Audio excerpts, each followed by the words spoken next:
Well, welcome back to Football with Ben Roethlisberger. My name is Spence, and as always, I am joined here with two-time Super Bowl champion and what seems to be an author at the moment, signing books, Ben Roethlisberger. What you got there, bud? Signing some cookbooks? some cookbooks. You signing some here? I am. I'll be signing. Look them at throughout got a big stack going on over here. So giving the fans what they want. Besides the amazing cookbook that they want, which seems like there's some people have been wanting the cookbook. Yes. Which they should, because it's amazing. It is a pretty good cookbook. I'm biased, of course. But we will talk about that in a second. Ben, I think it's only fitting we let the people know what we're doing right now. So today is Sunday. It is. It is moments after the 49ers and Steelers game. That game has just ended, and we thought we probably need to talk about that sooner than later. All right. So I think... Because we're putting two shows. We just did a show with Charlie. We did. Thank you, Charlie, for being here. Yep. Really appreciate you. Always a great time. I mean, it doesn't get any better than having guys like that on the show. So thank you, Charlie. You're the best.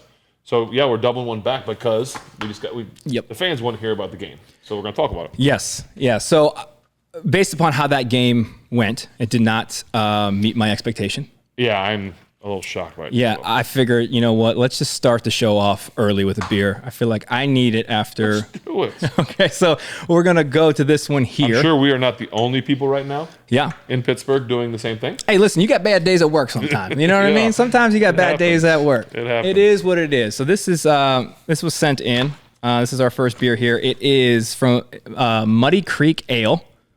Okay. From Preston County, West Virginia, from Screech Owl. Country road. Come on, finish it to the play. You know, come on, hey, I come home. That reminds me. When's our album dropping? Well, I've had like a cold for like 6 months. You know what your voice reminds me of? Fergie and Jesus. Fergie and Jesus. All right, so this beer was sent in. I really hope people appreciate our stupid inside jokes. Nope, they won't. No, well, some people will. Yeah. The people that are a part that love the show will. The footballers. Yes. I think we got to come up with a better name. name. Outside fans that don't like the Steelers or us. Yeah, you know what's funny? And this is just the internet, but the amount of people that spend time watching things they hate is uncanny to me. Like, there'll be people that just spend moments of their life watching things that make them angry. Right. Why do that? Buddy, go. Yeah, if you don't, you are free not to watch this show. You don't have to watch it. We love that you do watch it. You're one of the millions that we have watching, but you don't have to watch it. You know what show you should watch? Any other one. We're not on those ones. We're not on those shows. But this beer right here from Screech Owl, the Muddy Creek Ale, was sent in by Wyatt Smith. Thank you, Mr. Smith. Yeah, he said he's 28 years old, and he's from Brewston Mills, West Virginia. His wife, Maddie, and him, who love the show, think it's great that you and me have incorporated our faith of God. Yes, we do that, as well as football, beer, family, friends, former teammates, etc. And wanted to send us in a beer. There is a lengthy note here that I believe that he wrote for you. So that is for you when you have time. Come on, Wyatt, don't do me dirty here. Let's see if this will spill.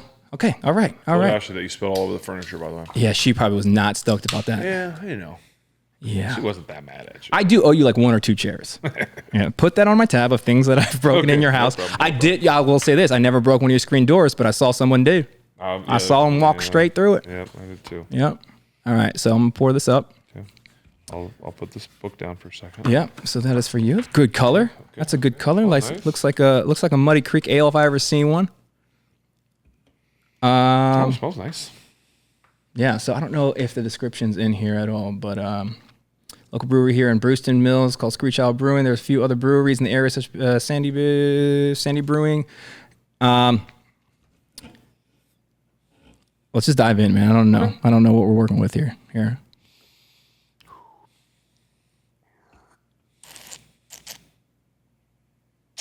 do you think? The aeration, Doc. Good? It is good. It is good. I got gum. This is going to ruin everything. Yeah, I like it. Yeah? That's good. Out of 10? 6.5. Okay. Yeah. Easy drinker? Yes, it is. I love the bottle. Got a little fly fisher on there. Yeah. I love the fly fish. Are you a fly fisher? I am a fly fisherman. Really? Love the fly fish. Yeah, dude. Fly I went fly fishing little. for the first time. Must be refrigerated. Yeah, did you like it? Oh, dude. Bighorn River in Montana. Oh, that's right. You were out there. Yeah, I learned how to fly fish on the Bighorn River, and it's not a bad place. I saw you. Well, I remember you sent me the picture of the mountains in the background, and you had a Coors Banquet, and so I was like, "Yep." Would you expect me to be drinking water? Nope. No. So, and I definitely the first time I was out there. So you got to do the whole, get the line going. Yeah. I definitely whipped myself in the face at least twice. Yeah. That'll happen. But you're on the boat with like a guide, and the guy was like a college kid who was taking us out. And so you can't pretend like it hurt, but it's like inside my lip was bleeding. Yeah, because I had the weight on it, and so tagged me up, and I was like, "All right, hey, pull yourself together. You're in Montana. That didn't hurt. No, not today. Go. Yeah, no, so Rip wouldn't have made it hurt. No, I was crying on the inside for sure. Jamie, did you see this though? I felt like Jamie. Well, because of the fly fishing, I wanted to read it. Oh, yeah, go this for is it. cool. Yeah, yeah. I love it. What you But got? it says brewed just a little hoppy, a very aromatic and smooth beverage with a nice finish. Drink this beer with or without a lime. Oh. Brewed to bring attention to the need for clean water in our fisheries and our lives. I like that. That's cool. I like that. Well done, you guys. That is very good. I would order that for sure. For sure. Yeah, you could have more than one too. I'd give it a 7.5 actually. And the only reason I wouldn't go higher, the second time through is even better. I think the only reason I wouldn't go higher either is because I've been so used to like IPAs. Yeah. And it's just different. But I like that a lot. Maybe I'll go to a 7. Yeah, so it's an ale, so it feels like a drinkable beer, but it has so much more flavor to me than a lot of ales. Screech Owl. Screech Owl. Well done, you guys. Muddy Creek Ale. And now I'm curious, like, what else they might have. Like, Only one way to find out, dog. let's get them. We got to go to West Virginia. Let's go. Let's go. Yeah, so that's very good. Yeah. That's a good first beer, man. That lifted my spirits after this game. I do want to talk about the cookbook real quick because in the last episode with Charlie, which thank you again. If you haven't seen that and you're watching this, I encourage you go watch 33. I think it was episode 33. Wow. With Charlie Batch. Probably one of the best football minds we have in Pittsburgh broadcasting right now. And such a great person, a great humanitarian, a great ambassador of the game, of the city, and understands the game. Yes, I totally agree with what you just said. Like it's definitely worth the watch. Yeah, it's unreal. We are spoiled. Yeah, we're spoiled in Pittsburgh that we get to listen to him break down the game. So if you're not in Pittsburgh, I don't know where that's available, but it's always a pleasure getting to talk to him. But in that episode, we announced this cookbook, that it was being released, and that episode dropped, I think, on Friday, this past Friday. I regret to inform you that I grossly underestimated the demand for this cookbook. Because sitting here today, we're completely sold out. So we weren't going to reorder. We are just going to make this like a limited thing, and then whoever got it, got it. But the fact that we sold out in less than 24 hours, I feel it unfair that people who maybe discover that along the way didn't get a chance. That's very nice, you Spence. See all those people that talk bad about you on the show? Yeah. You win some, you lose. I've been called worse. I'm going to place another reorder. All right, so we'll re-up. We'll let you know when that becomes available, and then when we're done with that one, because it's timestamped. So if you don't know, this cookbook follows the 2023-2024 football season following the Steelers. There's 51 recipes in it, I think. There's definitely over 50, and it follows every team. So Chef Evan did a phenomenal job of coming up with tailgating recipes that follow each city. Week one. Tell me about it. San Francisco. Just happened. What do we got for San Francisco? We have a Mission burrito. That's the best burrito in the world, by the way. Looks amazing. Obviously, because you took pictures. Yes. Pork belly skewers.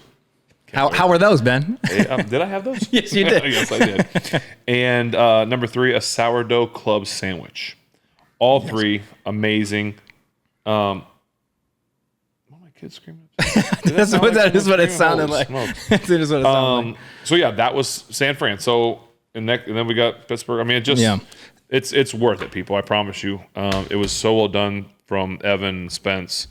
I have nothing to do with it other than signing it, and eating the food. Well, that's very important. Yeah, and you graced the cover, and so that's nice. True. Yeah, we do look like, I mentioned this in the last episode, but the more I look at the cover, I'm like, it looks like we're about to remodel houses. Like we look like we have an HGTV show. Don't we?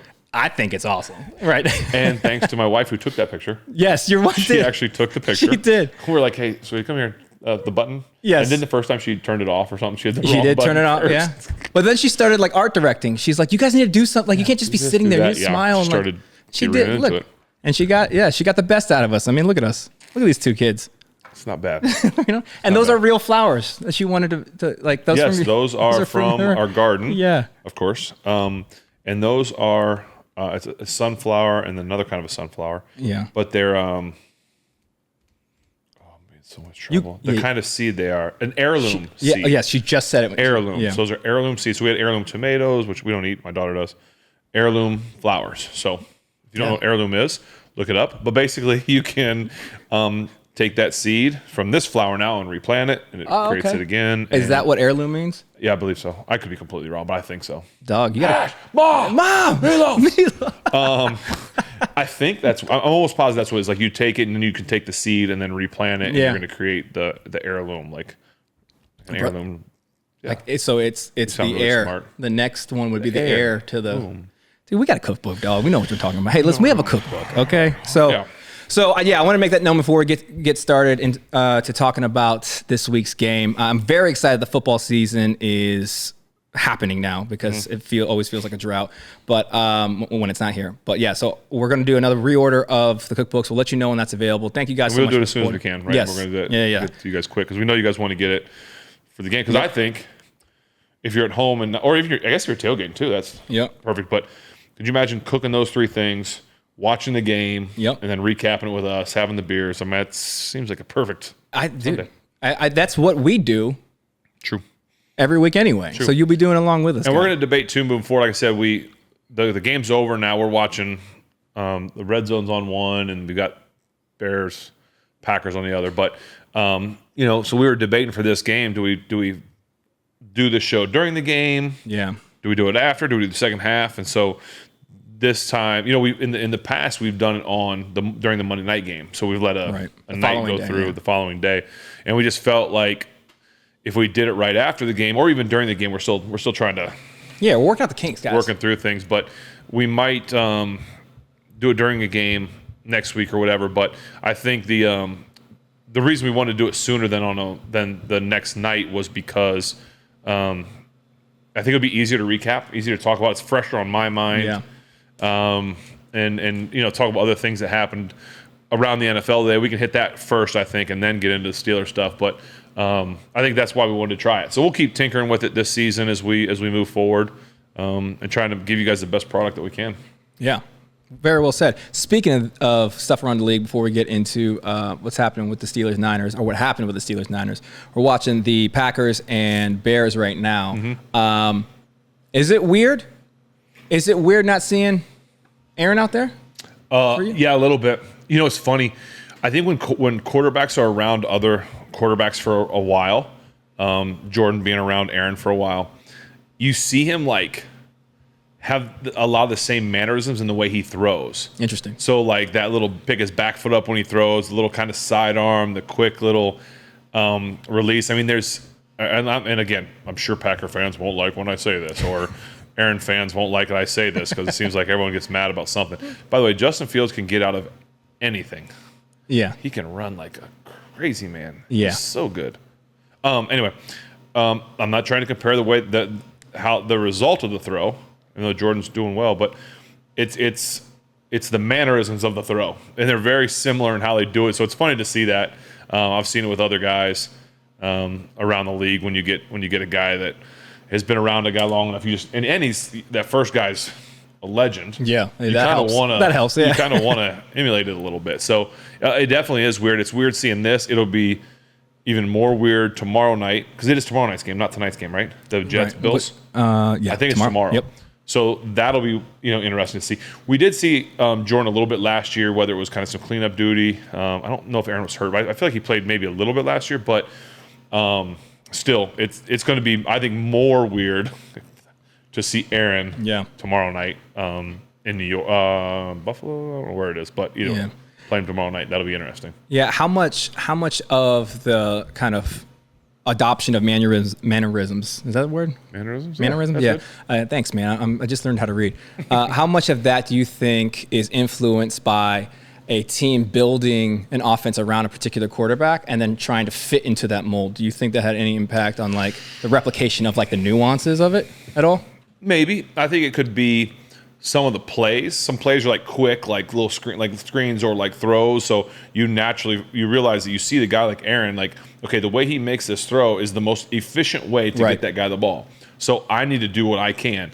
To me, that isn't there a saying, imitation is the greatest form of flattery or something like that? Right. I don't know what, but that's what he's doing. He's imitating a great player. Yeah. And why wouldn't you? If you've been watching a great player for a couple of years, right, do what he does. Why wouldn't you try and emulate him a little bit in some way? And I think that's what he's doing. So it's partly coaching, partly just you just do it. You see it and you watch it and you're like, I'm going to try that. 100%. When I would train leaders, I had this thing called the triangle of eyes, right? And so it's information. You go learn everything that you need to know to accomplish that task or do this job. And then it's imitation. Now I want you with your knowledge to do it the way that I do it. And then after you're able to replicate what I do, it's innovation. Go make it your own. Yeah. Right? And so it's this whole thing. So I can understand that. It is interesting to me, though, in the NFL, because I feel like there's so much of the character of the individual player is what makes people great.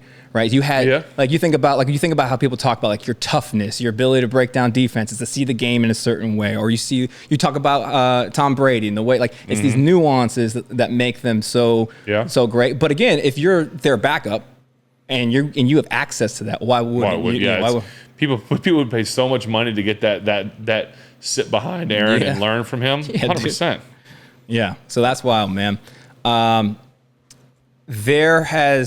feel like the opening week of the NFL has been wild. I feel like the Detroit, we didn't finish the Detroit and Chiefs game. That was a crazy finish. I did not see that happen. I felt like we saw the... Well, you get so used to, like, with Patrick being back, I mean, he's the best. And with him being back there, like, literally it's like the game's never over. I mean, the fact they went for it on fourth and whatever, backed up, I mean, it just shows how much confidence you have in him, which you should.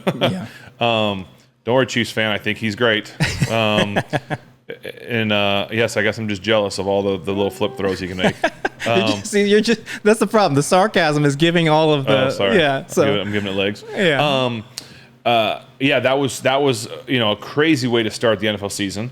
And then today you see the Battle of Ohio. Yeah. And you see the newly minted 200 and ridiculous amount of millions of dollars Joe Burrow and goes into Cleveland and Cleveland just destroys them, which I wouldn't have seen coming. Yeah, that was wild. Not just beat them, destroys them, which we'll have to get into. Like, that's an Aaron Rodgers throw right there. Yeah. Back foot, quick throw. That looked just like Aaron.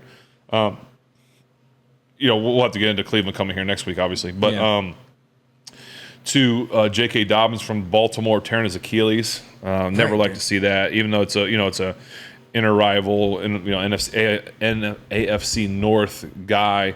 You never want to see an injury like that. So praying for him and his family. I was trying to think what else happened today around the league that was just kind of crazy. But those were kind of the ones that stuck out to me the most, I think. What was that? They had Indy at Jacksonville.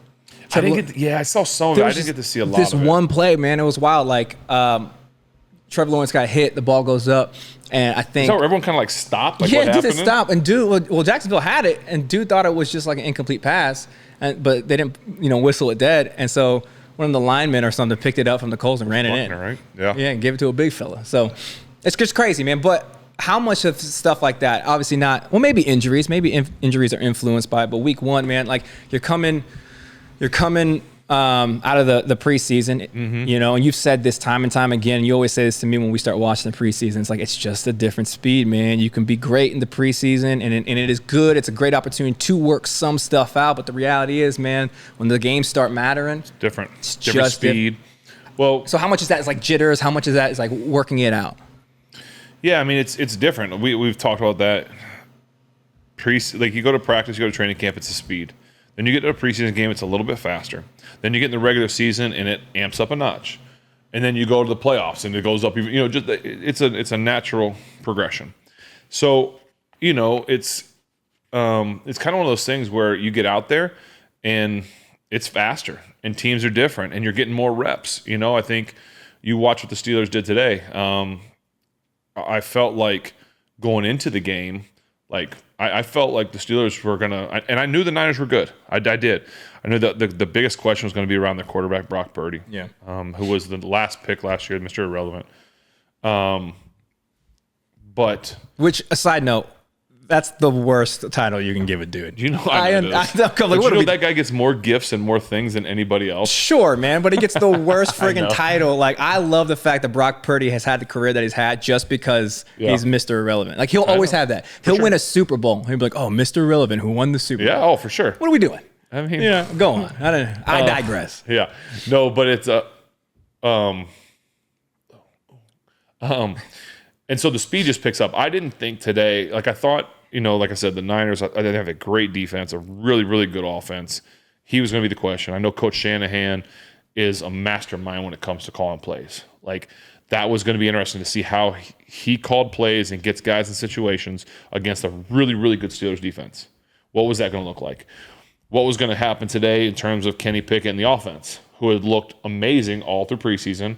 They looked like a juggernaut, to be honest. All the weapons. I thought someone said that like the over-under on George Pickens' yards for today was like 27. Jeez. Bet the farm on the over. Right. I mean, really? Like, the way it's going? And it's just like, all right, let's see what happens. Right. And listen, the Niners have a great defense, but it was going to be a good test. It's week one. It's what you see. It's at home.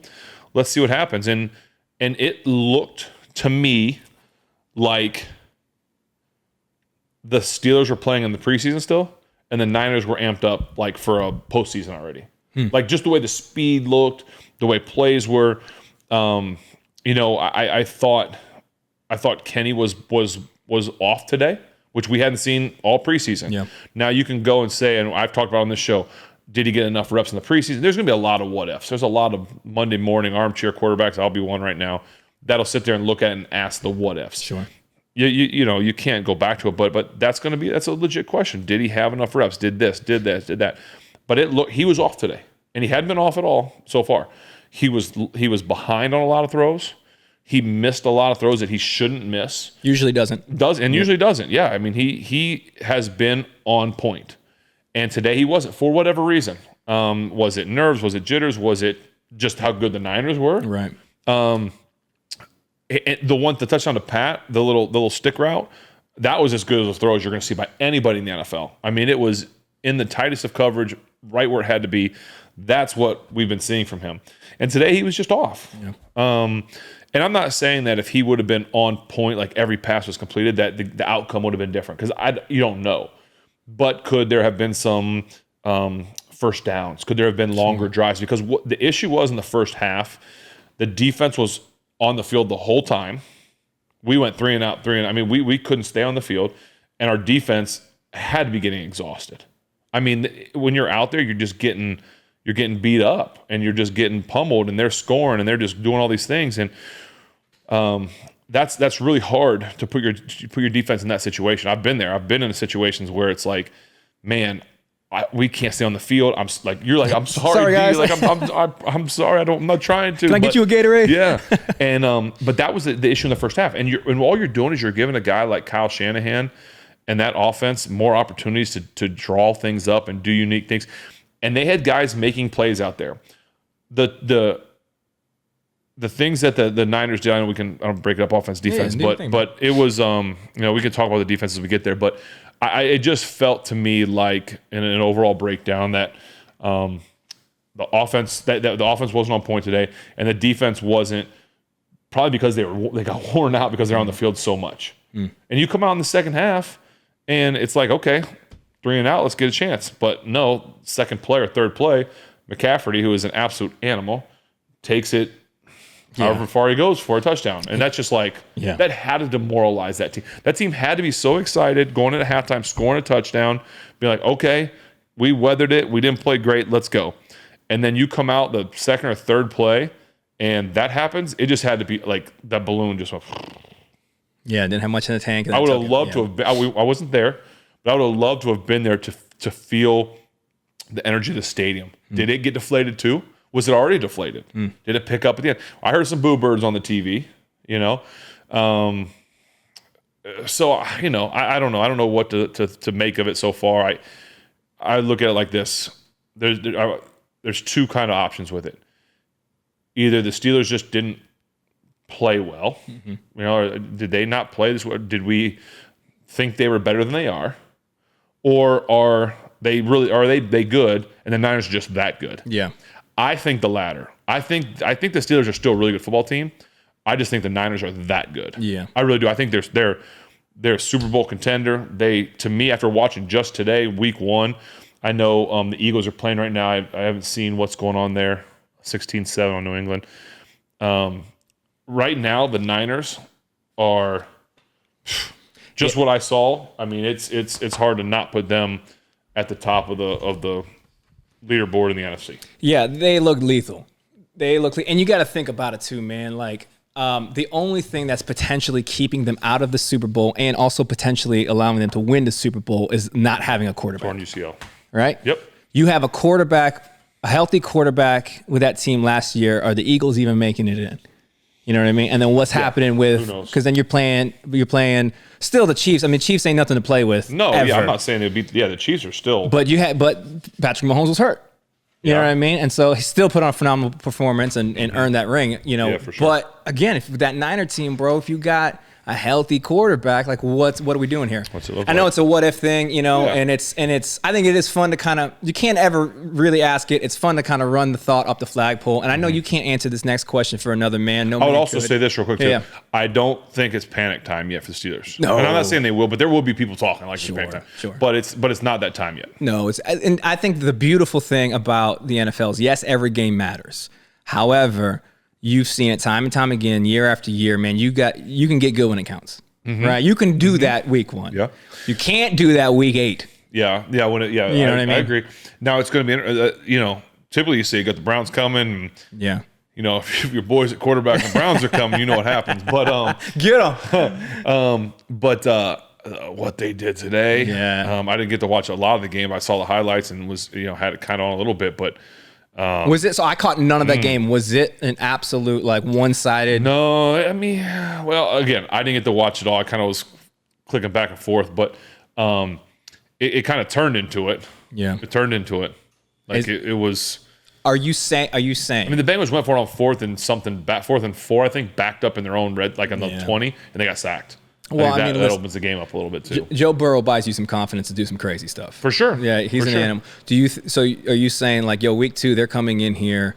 I'm not gonna say it's in my mind I always think when we play the Browns it's gonna be a layup just because I think you have to have, as a rival, you have to have that kind of confidence in it. And I don't know that it ever is. You know what I mean? I think we've had the luxury of for the last 18 years you performing as well as you did against that team. Yeah. But again, are they, from what you saw today, are they better than what you've seen of them? Are they putting these pieces together? Again, without seeing a lot of it. Yeah. Okay, I still have to watch more of it. But I mean, you played and beat a Cincinnati team that is an AFC contender. Yeah. I mean, and so you have to be prepared for a team to come in here. I don't think they'll be over. I think they're going to want to come in and whoop on us because they've been getting whooped on for so long. So I think their offense is, they can run the ball. I think their quarterback, and Watson can run the ball. He's such a good runner, and I think their defense is crazy good. So it's not going to be easy, and we've got some injuries to deal with now. Yeah, dude, which we can talk about, but gosh, it's not getting any easier this week. It's not. Yeah, well, I mean, but that's the Steeler way, right? Yep. What does Coach T say? We ain't seek comfort. No, we're not seeking comfort. We don't seek comfort. I'm sure I think we'll hear that this week, press conference. Yeah. Do you think Coach T has new ones every season? Does he get because the Tomlinisms feel like they're these things that are passed down over, they feel like tradition. Yeah. No, I think he probably does. I feel like he probably adds a couple. I don't know what, but right. And he still has his normals, but really, I mean, they're so good. So I'm gonna dial up this next beer here as we get as we move on along. I was curious talking about I think this goes with this beer. Talking about Kenny's performance. I was interested because last year he didn't play in the season opener. Right. right? And so you have Mitch take that off, and then he's able to come in mid-season. And how much, and I know you can't answer this for Kenny, so really more just about your experience. How much pressure is the first game, home opener, whether it be the first game of the season or the home opener, how much more are you feeling the pregame jitters than, a week 3 or whatever? Well, week 1 at home is way more different than week 1 on the road. Yeah.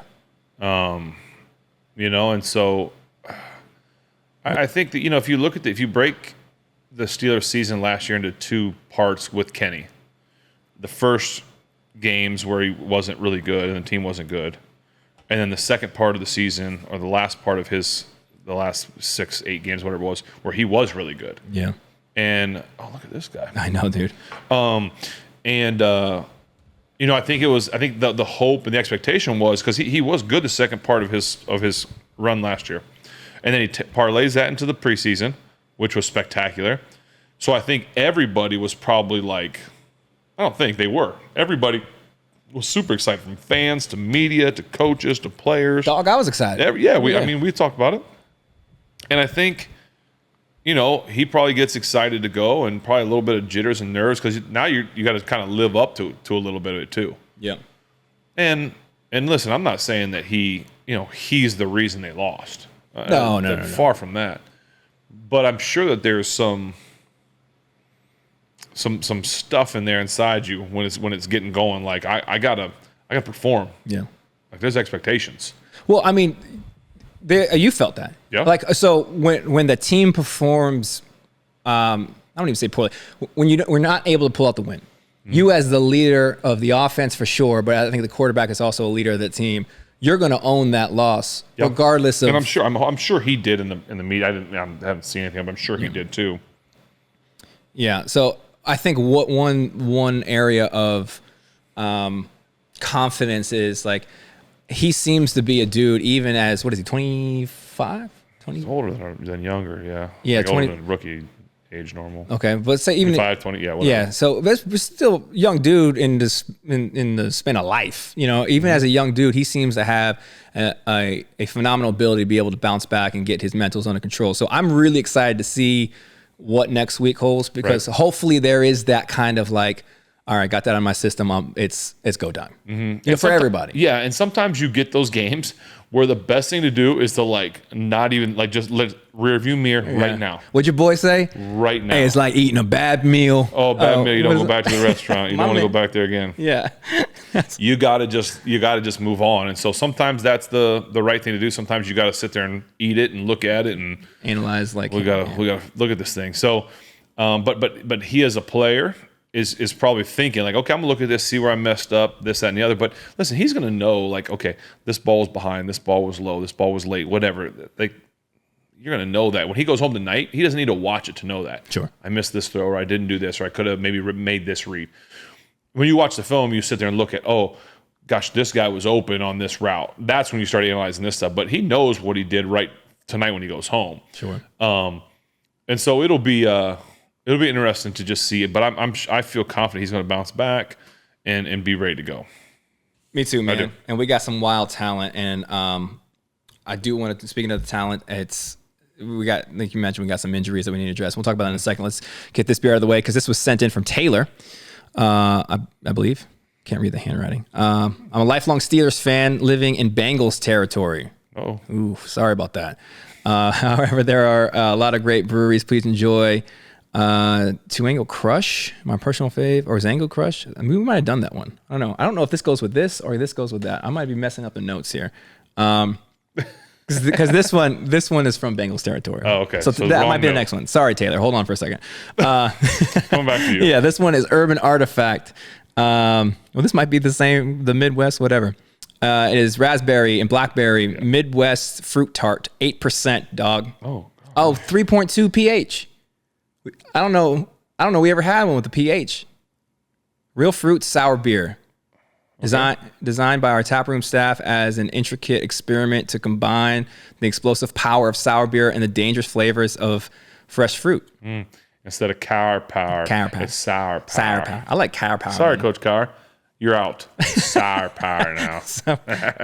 Can we say this though? Coach Power. Coach Power. Coach Power. Soccer. Yeah. Coach Power is my favorite episode we've ever done. I loved it. Loved every minute of it. That dude. Coach, your cookbook's on its way. Yeah, that dude is one of the greatest people I've ever met in my life. It was awesome. Yeah. All right. So 8% sour power. 8% sour power. Urban Artifact, the Gadget. Usually sours aren't that heavy. I know.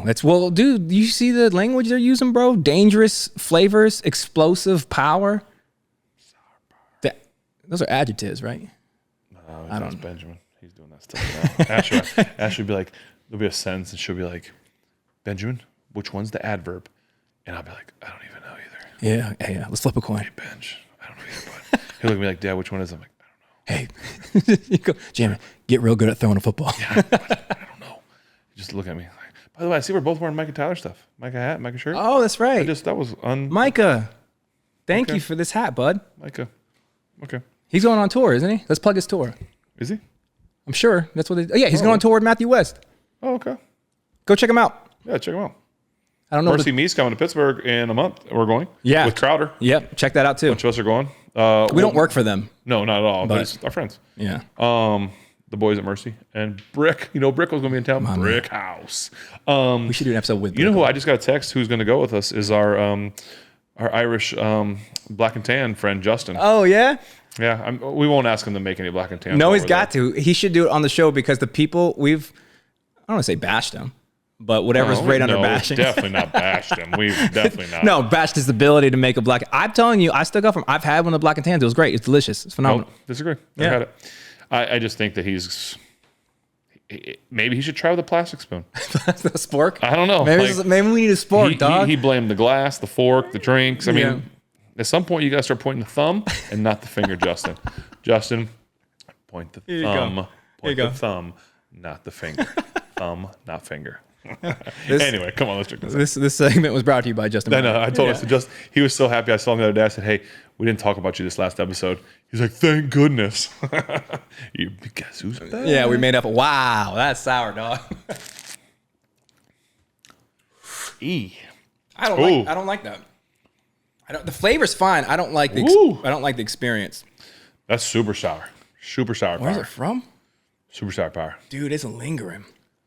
The flavor's spectacular. Right. I mean, it's got I do taste berries. Like, it tastes like a fruit snack. Would you say raspberry and blackberry? Mm-hmm. Midwest fruit tart? It's tart. I like it.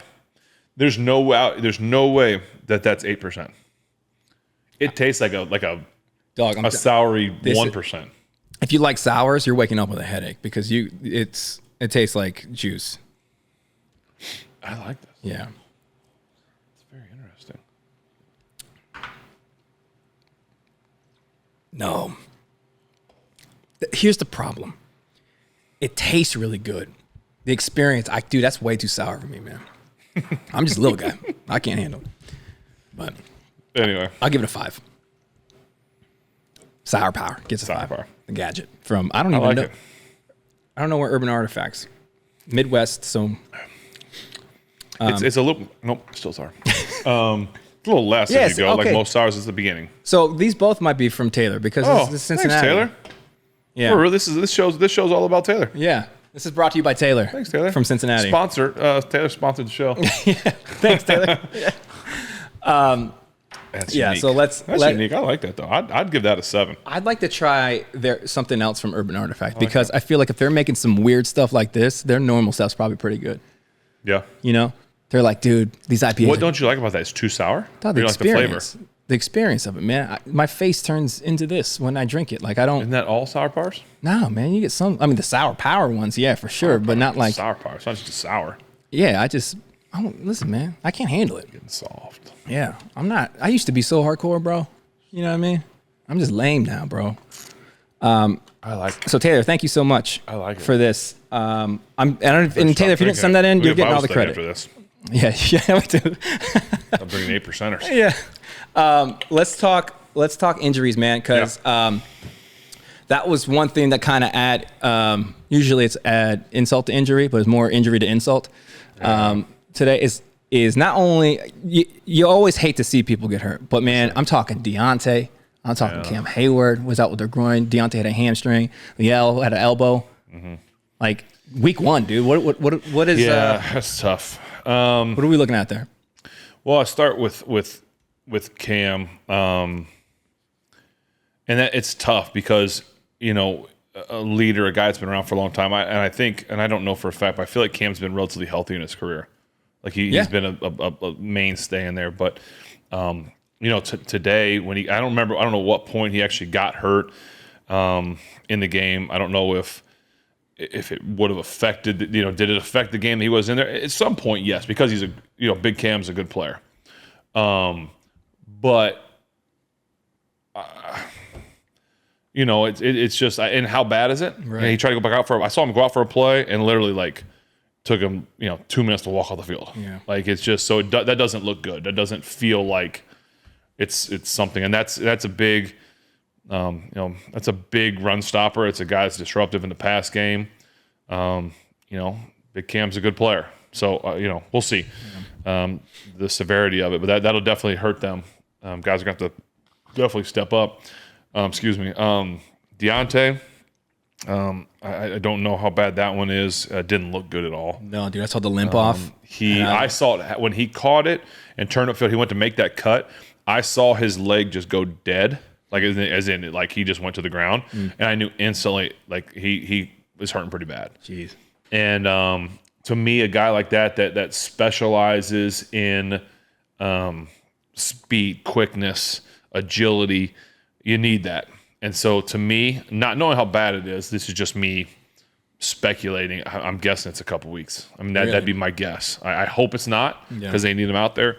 But that would be my guess. And you asked the question. Ashley asked me, where are these injuries coming from? Or did they not stretch? And like, no, they're stretching. Like we have people that stretch you. I mean, you're loose and ready to go. To me, and I'm not an expert in this. I don't know if it's kinesiology or however you want to talk about it, but to me, it's a direct. You'd have to think about this. You're used to playing in practices and preseason and training camp where you're running and moving, but are you really ever going as hard and as fast as you do in these games? Mm-hmm. No. Preseason, close, but we just talked about that. It's still not the same level. But the more reps you can get in the preseason without wearing yourself down, I get it. I'm not trying to harp on them not playing a lot in the preseason. But, you get out there and all of a sudden you're going like 110%. Yeah. Where in camp and stuff, you might be going 90, 85. How many times do you put your foot in the ground and going 110%? Not very often. So your muscles have to react and be used to that stuff. And I hate it for Deontay. He's such a great person, a great football player. So I hope it's not bad, but we'll just have to wait and see. That'll be a blow for them. I know they got some guys, and George and Austin and Robinson, but Deontay's different, man. He's a veteran guy that can play, and we'll have to see. Again, I mentioned this earlier. I never would have thought George Pickens would have been held to what he was held to, but the whole defense was the whole offense was kind of held to not a lot. I mean, Najee, I think 30 yards. I don't think Jaylen Warren. I don't even know what our final stats in rushing were or passing. I don't. That's the only thing I probably should have here if we're going to do this. But it just felt like. And now you get behind too, right? You get behind early, so your game plan has to kind of change a little bit. But at 17-0, does it have to go instantly? Do you have to just only pass? Can you still keep it going? I don't know, but you got to figure it out. Yeah. So that was one thing that I thought was interesting, especially after hearing Chuck come up here. I probably can't call Charlie Chuck. I'm getting see, man, you're messing me up. Chuck. I know. I know, but I feel like you have to earn the shorthand name. Oh. Sir Charlie Batch. There you go. 2-time Super Bowl champion. That's right. Right, sir. When he was up here. Talking about what he thought the game plan was going to be, he had mentioned that, like, hey, man, I think they're going to try hard to push to establish the run, which is, I feel like, quintessential Pittsburgh Steelers. I feel like we did not see that today. Yeah. Are you saying that is probably because of getting behind early? There's something to that. Or you think that's just what we're going with because of what we saw in the preseason? Like, we saw Kenny out there just dropping dimes. Yeah, we saw him going down the field quite a bit, but at some point, too, there's a pass rush coming. They got one of the baddest dudes in Bosa coming off the edge. I'd love to go back and watch it again to see how the line actually did. I mean, I felt like it was pretty good. I thought the line did great, man. I think it doesn't help when you get turnover right away. That doesn't help. So it's hard. It's hard without really breaking it down. But I know their game plan wasn't coming in to throw the ball over the place. Sure. But at some point, you got no choice. And now that last drive at the end of the half, they threw the ball. They had to throw the ball. Looking good. But that's what they had to do. And so, it's just tough. Anytime you get down, it's a hard thing to do. Yeah. Hard thing to play. I think that was my only concern going in watching the preseason was like we saw something awesome early, and I was curious of what it would be like when teams were able to watch that for 2 quarters of football and then figure it out on the back half. Yeah. But it didn't seem like we even had an opportunity to see that play out because we got behind early. So I am excited what's going to happen next week. I think we had mentioned it earlier talking about the defense. We had some stuff on defense. I don't care how bad the team plays in any game. It seems like TJ Watt is in a league of his own. TJ Watt is playing his own game. Like he is. Like at one point, I remember looking at Ashley and Benjamin watching the game. My dad was here. I said our best offense right now is TJ Watt and Anthony McFarland on kickoff returns. Like Anthony ran like hard and did what he was supposed to do. But yeah, I mean TJ like single-handedly tries and almost brings the team back. Yeah. I mean he almost gets two sack fumbles. He's just so disruptive. He is so good. But it's what we expect. I mean, it's always sad. I've been around some really good players, obviously, in my career, and it's always sad when we say when a game like that doesn't excite you, because I'm like, yeah, that's what I expect from. It's sad when you expect that from a guy because it's not fair to him, right? Because he went out and balled out today. And you're like, yeah, of course. And you're like, yeah, I mean, okay, Heath Miller, he did this, he did that. Troy Palmo, he did this, he did that, It's not fair to that guy because you expect it for any other player. It's a legendary stat line. Yeah. But yeah, I mean TJ was disruptive as all get out. Another thing I noticed we were talking about offense too as we're getting into it. I noticed at some point they had moved Dan to right tackle late in the game. They moved Dan to right tackle and brought the rookie in at left. Interesting. So and it looked like Dan was struggling a little bit on the right side. Because that's not his normal side. It looks like they're trying to, maybe that shows that the young buck can't go over there. So it's like, let's move Dan over there and see what Dan can do.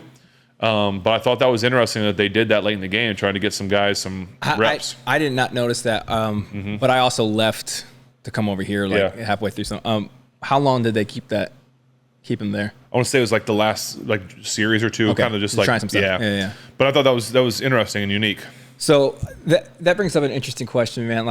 When you're in a game where I think it was 27 to 7 throughout the second half. Yeah. Right. At what point in time are you aware that this game is over? And then how does your game plan change? Because you can't just lay down, but you do start trying some stuff like that. You wouldn't do it, I would imagine, if the game is kind of, you had a shot there. Yeah. I don't know. Are you switching it up a lot? Or you're like, okay, guys, let's. Or you just play out what you wrote out and say it is what it is what we know. Yeah, I mean, the problem is, at some point, defenses know, you got to start throwing the ball. At one point, the Niners were playing so far off. We were throwing 10, 15-yard, out routes and stuff on the outside, left and right. Yeah. They just keep moving down the field doing that. I would call the same play 2 or 3 times in a row if you have to. Right. Excuse me. So, I don't know. I think it's, at some point you get to it's the defense, they're only rushing 4. They know you're throwing it. They're trying to tee off on you. They got everyone else back there. The Kenny's.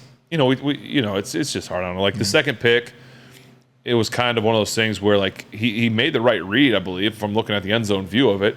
Cover 2, you got a guy going down the middle. That's where you're going to go with the ball. I would just wonder the reason they got intercepted was, The reason they got intercepted was either he was late down the middle with it, which gave the defender, at some point when you're running with a guy down the middle, you're like, okay, ball might be on the way. I need to turn and look. Either he was late, the guy just made a phenomenal play, just happened to turn and make a great play. Which was happening. Which could have just been that. Or he read the receiver's eyes, like this or whatever. But, it's hard because you're making the right read. Sometimes guys just make plays. Yeah. There's nothing you can do about it. The first interception, Yeah, Deontay slips a little bit, but it looked like he was trying to throw a back shoulder from an inside fade position. Deontay was more on the inside, and that's really hard to do. Like, if he was throwing a back shoulder, like, that's hard for Deontay because he has to really turn his shoulders. Now, again, he did slip a little, but even if he doesn't slip, I don't know that it changes anything. Maybe he breaks it up. I don't think he's definitely not catching it, unless he can get his foot in the ground and get back to the ball before the other guy gets there. But it just felt like, that was early in the game, that first interception, and it just felt like that kind of made everyone think like, yeah, ooh, that's tough. So, it's hard to go out there as a quarterback, your home opener, and have a couple interceptions. Like I said, that touchdown to Pat was as good as it's going to get. Yeah. But there's a lot of things that the Steelers can build on going into next week. Sure, man. And dude, listen. Obviously, it's tough to watch while it's happening, but happening in week 1, man, I don't know that I've lost any faith. And I mentioned this to you beforehand, just when we were talking, like, dude, it's the 49ers are that's a tough way to open up. Oh, yeah. Which is what you want. Like, you want to test what you got. For sure. Right? Listen, if that game would have happened exactly what it happened, and you were playing, the Indianapolis Colts, I'm trying to think of teams that finished low last year. I mean, the Bears that are on right now, like probably most any other team, you'd be like, holy cow, like, what are we about to get into this season? Right. But the fact that you got, as I just saw alert came across Tom, so we got kicked in the teeth. If you would have got kicked in the teeth by maybe the best team in football. Maybe. Yeah. I mean, you're going to argue it. Yeah. And so that makes you feel a little bit better. Right. I mean, if there's any feeling better. There's a silver lining to that. There's a silver lining. It's a real thin silver lining. Right. But so I'm always curious about this because I've never had this opportunity, and I'm sure few people listening to this have. What's Monday morning like after a game like that? Well, again, it depends. Depends on how much you read in the media, how much your friends and social media, how much you're on social media. How much your crazy uncle texts you, yes, or whatever. How much you listen to of this, that, and the other. But it comes down to Coda just came down. Hey, Coda. Oh. We got a special guest. What are you doing? Just lay down. How'd you get down here? Lay down. Go lay down. It depends on, like we talked about earlier, what are the two things, how are you approaching this game? Yeah. Are you trying to put it in the rearview mirror? Or are you going to come in, as coach would say, chew it and let's do it? So it's really just about, like, if it's me and I'm later in my career, I'm probably watching it tonight. I'm watching the film, I'm going through it, and I'm like, okay, let's go. I'm on to the next one.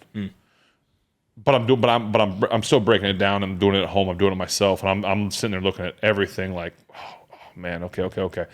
And then I'm probably calling my coach. So it'd be Sully, Randy, whoever. Hey, saw this. This is what about this? What do you think? Like I'm having discussions with I've done that before, where I'm sitting at home at night watching film, and I'm with Randy. I'm texting, calling him real quick. Hey, play 60. This here. What do you? I saw this. This is okay. Yep. All right. Later. Yeah. Hey, Randy. Hey, play 70. I'm looking at this thing like here. I'm trying. Like literally, it's just like working it out. Yeah, you're doing it, and you're putting the grind in that night so that you can literally be like, I'm moving on to the next one. Interesting. I'm moving on now. Being the first game, do you do that too, or do you kind of go into it with like, okay, nope. Maybe it's tonight. I'm forgetting about it. Like, I'm gonna hang out with my family. I'm gonna watch the show. I'm gonna watch football with my buddies, whatever it is. And then when tomorrow comes, it's like, listen, we're gonna dive in and I'm gonna spend the day in this. Yeah. With coaches, with teammates, whatever the schedule is tomorrow, and we're gonna dive into this and we're gonna dissect it. Then you're moving. But literally by Monday at 5:00 p.m., it has to be in the rearview mirror. That's interesting. It has to be. But so what you're saying, based on your experience, and you have to have a time period in which you wear that. Oh, for sure. Like, hey, man, we're going to put this on. We're going to look in the mirror. But we're doing that so we can reach a result. For sure. Because if you carry this into Wednesday, buddy. Oh, yeah, you can't. By the time Wednesday comes, now I guess it's a Monday. They're playing next Monday, right? So there'll be like a bonus day, like whatever. But no, if you go into Wednesday thinking about this game and what you did, or looking at anything from this week on Wednesday, you're a step behind the Browns. How is that mental what's the word? Gymnastics, I guess. How is that taught? Because I feel like you see practices, you see the physicality, you see you guys going to the gym, you see you guys running plays. How is the mental aspect of getting over something that I mean, listen, most of us normals that don't have a job that's aired on national TV, like something happens, bro, we're just kind of wrestling with that. I don't know that we have, as a general public, healthy ways to resolve things. Like there are things that people like would said to us in high school that we're still, like that shapes our identity. How is something like that stings so painfully, right? And then is written about the entirety of the week. And then part of your job is to talk to people like us with microphones and cameras, right? And then you have to, and they need articles, right, to monetize attention. So they're over here talking about some stuff that's going to get some clicks. How do they train you guys as athletes for that? Is that something you have to do on your own? Well, it's gonna be tough because they'll speak to some media tomorrow, but then you also speak to the media on Wednesday. And so I just told you Wednesday, what are you supposed to do? It's got to be behind you. But some of the media you won't speak to till Wednesday, right? So they bring it back up, and you have to be prepared to like revisit for a second, talk about it. It's almost like I've moved on in my mind because Wednesday morning when you're in meetings, it is all about the next game, and it's like, you know what, that's done. I'm on. Is that just kind of like hey, this is the rhythm of our workflow? Yeah, you got to get it. You got to do it. You just know it's coming. So it's an individual responsibility. It's not necessarily like a team. Like hey, coach, I'm struggling letting some stuff go. All right, so go see the team psychiatrist or something. Well, there is if you really had issues, there's that. But or talk to your position coach or whatever, maybe a player. But yeah, that's the hard part about Wednesdays meeting with the media is that they're going to definitely talk about the next game, but they're going to talk a lot about the last game. And that's hard. Yeah, that stuff always interests me, man, especially with the conversation around mental health being more and more public, which I think is a good thing. I always wonder because there's so much expectation for you guys that have this job that I've gotten to see because of the proximity I have with you and our friendship. I think I probably have a peek behind the curtain that not many people get, but I'm like, when you put on that jersey, you put on that helmet, man, you are expected to perform at a top tier job, but perform there at the top tier at all times, and not realizing like, when you take the helmet off and you take the jersey off and you get in your truck and you drive home, like you're still a dude that like struggles with like finding their identity in their job, or maybe got in an argument with their wife or whatever it is. You still wearing human stuff, and now you have to deal with a poor performance that's broadcasted for everybody to then form an opinion about that. So I'm always intrigued by like, man, how do you guys navigate that? So it is interesting to hear a little bit more about that. I can imagine that the frequency of games that you guys have, that there's really no stop. It pulls your focus always forward, right? It's like, so I'm sure that helps at some level, but I would imagine if you don't have a support system, if you don't have homies, if you don't have hobbies, if you don't have something to help you process and resolve these stress cycles. Yeah, no, you do it. And it's, I mean, for me, as I got going through, like it was always my agent who's one of my best friends, and obviously my wife, my dad, people like that. But, it's like that was always the hard part for me, like driving home from a game when I had kids. Like if I had a game like this and I'm driving home, like my kids aren't like just going to be quiet and like, they're like, hey, Dad, what happened this or what happened here or whatever. And you're just like, and you have to, you're answering, you're like, hey, be quiet, don't talk to me about this. So you still have to be a dad, but you also understand that they want to ask questions about stuff. And so it definitely can test your patience in the sense of like, you're thinking about it on the way home or thinking about when you get home because your kids are asking you about it already. And it's not the easiest thing to do, but it feels so much more innocent when your kids are asking you about it. Yeah. And so it's sometimes easier to process with them because you might want to say one thing if you're talking to like someone else, but it's your kids talking to you. So you're like, you know what? I just got to be better there, or I got to do this or whatever, That's cool, man. And so it's just unique to be in a different situation as you move on in life, later in life, and have family and kids and whatever it may be. That process of getting it out when you're in the locker room before you get with them is a big deal. Yeah, I'm gonna scream and punch something. And I'm gonna walk out with a smile on my face. Yeah, that's gnarly, man. So we got one more beer to end this thing on, but before that, I am curious because you've mentioned, I feel like in every little competition thing we've ever done, like whether it be playing this ring hook thing, which this is what this is, by the way, folks. Yeah, it's the ring game. Don't you do it. Oh, dude, I was so glad. That would have been the coolest thing I've ever done in my life. Someone thought it was Maryland. It's Miami of Ohio, by the way. Maryland? How dare they? I know. How dare they? Yeah. That's what that thing is. I'm awesome at it. Trust me. Bodie came down and hit on the first time. I know, dude. And you know what's funny? I was setting up and he did it. And he goes, hey, I did it on the first one. And I was like, you did? He goes, yeah. Yeah, like, I was like, that's what I did. He's actually, he's really, really good at it. I dominated Bartonette, by the way. Yeah, no big deal. No big deal. So I feel like you've mentioned this, like I said, in every little competition thing, but I feel like it's vital for a quarterback developing that rhythm.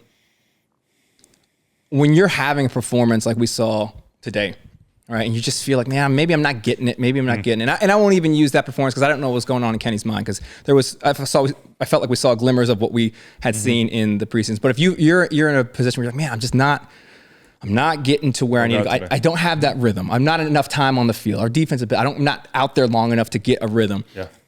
How long does it take for you to develop that? Like, are you able to do that with one big splash play? Do you feel it, or is it like sometimes like you get in those situations? Like I remember with Coach Randy, we always had like a go-to play, right? Like if it's just like, man, I'm a little off today. It's like, okay, maybe it was going no huddle where like I was calling plays that I felt comfortable with. Or maybe it was like, okay, we know that there's like 2 or 3 plays that are just like ball out of your hand. Maybe it's a screen. Maybe it's something where, okay, I throw the ball to a wide receiver and he breaks a 10-yarder. And then you do like a screen to a tight. You just kind of get the ball out and let your playmakers make plays. Sometimes if you're not on as a quarterback where it's just things weren't quite there, like today, I thought Kenny was a little bit off. A little bit late, a little behind, whatever it is. At some point, it's like, listen, don't keep trying to make the plays. Let your playmakers make the plays. And like I said, sometimes that's throwing like a wide receiver screen, or it's doing, little things like that to get ball out of your hand and let them catch and run. And sometimes that can get you into a rhythm, just because like, okay, here we go. Now I'm feeling there. I got that completed that one. Completed 2, 3 in a row, 4 in a row. You know what I'm saying? And now you're feeling it. And yeah, sometimes maybe it's that one big splash, but sometimes if you're not feeling it, to drop back and have, 7-step drop and try and chuck it 50 yards, that's not always the most high percentage either. Yeah. So I always thought, and if I was calling it and doing something, and my guy was a little bit off, I would do everything I could to get the ball out of his hand quickly into your playmaker's hands to do it. And that's how I felt and liked when I was struggling. What's that saying? Reps are moved out, right? So if you just get a couple. Yep, for sure. No, and I do think we saw that happening towards the end of the second quarter. Right, that drive where they went and scored. You see these again, defense was playing back, so he's catching everything. Smart. That's fine. Get the ball out of your hands. Let your playmakers make the plays. I loved it, and keep it moving. Because San Francisco's sitting there like, hey, let's let them come down, waste the clock, and we'll beat them in the red zone, and they just couldn't. They couldn't. You know what I mean? And so that's very interesting. And they got and listen, the Steelers got. Oh, there you go again. Oh no, there you go again. I got it. There we go. Taylor, what are we doing? There we go. Why are y'all sending? We need we need to put the napkins right next to you from now on. I need to open beers in a kiddie pool. That's what I need to do. Well, dude, these people sending beers, and then I don't want to name any. It's been sitting in my fridge forever. Deliveries, yeah, but you got dudes over here. You don't think it ever settles?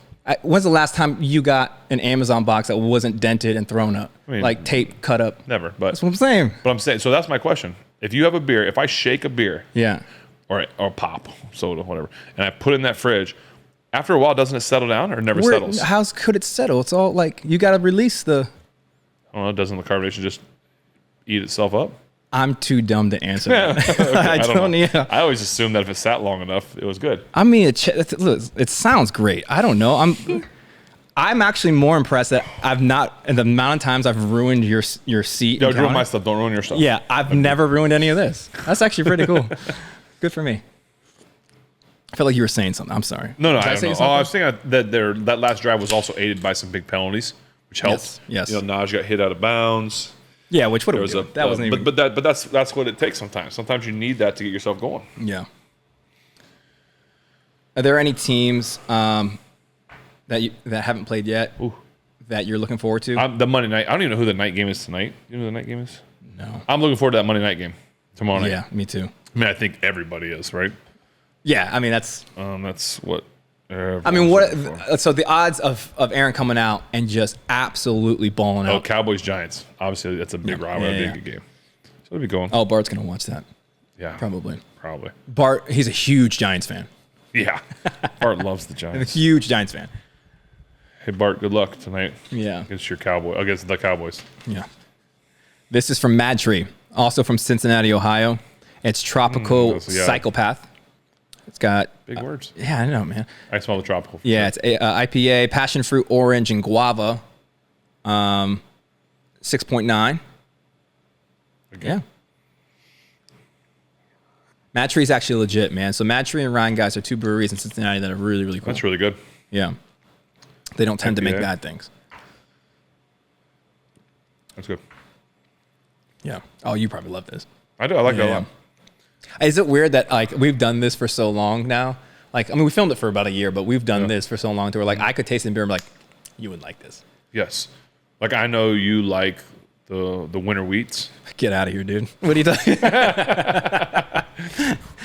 But that's the same thing too. Like you know which one's like, oh, you're gonna hate this. No, that's good. I like that. Yeah, I do. All three of these were spectacular. I know you didn't like the second one. I thought all three were really, really good tonight. Thank you. Hey, you did a great job. I do. Hey, listen, man. You had a great game. This is a great. Thank you. This is your game day, and you did a great job. I do what I can. Here's a little something for the kids. You know what I mean? Appreciate it.